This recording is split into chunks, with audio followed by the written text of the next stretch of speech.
Mr. President, Singapore welcomes the convening of this emergency special session of the General Assembly. We are disappointed that the Security Council, which has met on several occasions to discuss this issue, was not able to agree on a prompt and united response. Mr. President, at the outset, I wish to express Singapore's utmost support for the efforts of the UN Secretary-General to sustain the flow of humanitarian assistance to the civilians affected by this terrible tragedy in Gaza.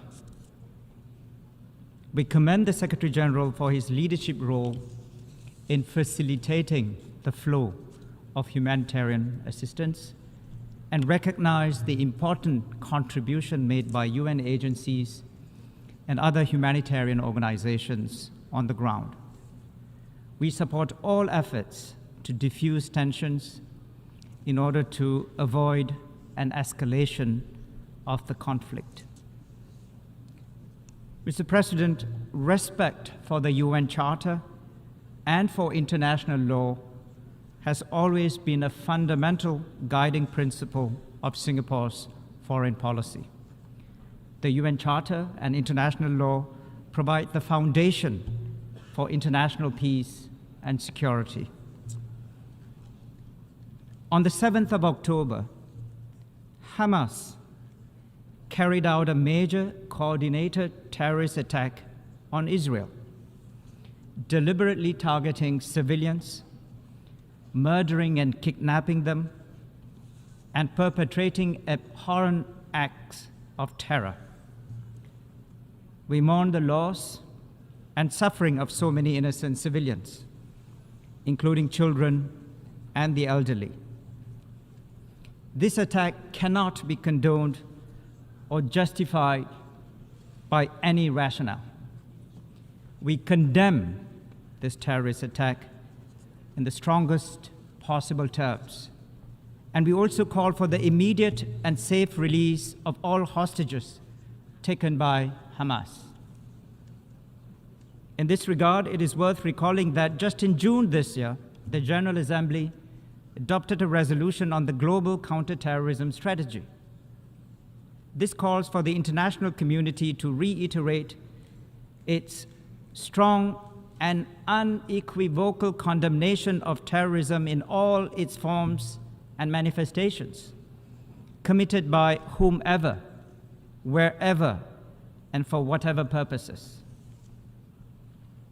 Mr. President, under international law, Israel has the legitimate right to defend its citizens and its territory. However, Israel also has an obligation to comply with the international humanitarian law. All parties must abide by international humanitarian law and do their utmost to protect the safety and security of civilians. We welcome all efforts to establish and uphold safe zones and routes that will keep civilians out of harm's way and allow for the delivery of humanitarian assistance. Mr. President, Singapore is deeply saddened by the dire humanitarian situation in the Gaza Strip and by the loss of so many civilian lives. This is a massive humanitarian crisis. We urge all parties involved to allow the rapid, safe, and unhindered delivery of humanitarian aid and essential services to the civilian population in the Gaza Strip. The Singapore government has made a financial contribution to support humanitarian relief operations through the Singapore Red Cross, and many Singaporeans have also made their own contribution to the relief operations, and it is our hope that their contributions will reach those in need quickly. Mr. President, the Israeli-Palestinian conflict is a long-standing one, and it must be resolved in accordance with international law and relevant UN Security Council resolutions. This is the only way to stop the repeated cycles of violence. Singapore's position on the Israeli-Palestinian conflict has been consistent. We continue to hold the view that the only viable path to a durable, just and comprehensive solution is a negotiated two-state solution, consistent with the relevant UN Security Council resolutions. We support the right of the Palestinian people to a homeland and Israel's right to live within secure borders.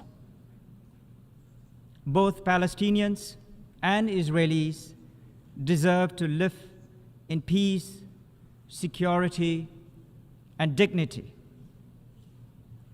We call on leaders from both sides to show leadership, to exercise restraint, and to take the difficult but necessary steps towards the vision of a two-state solution. I thank you for your attention.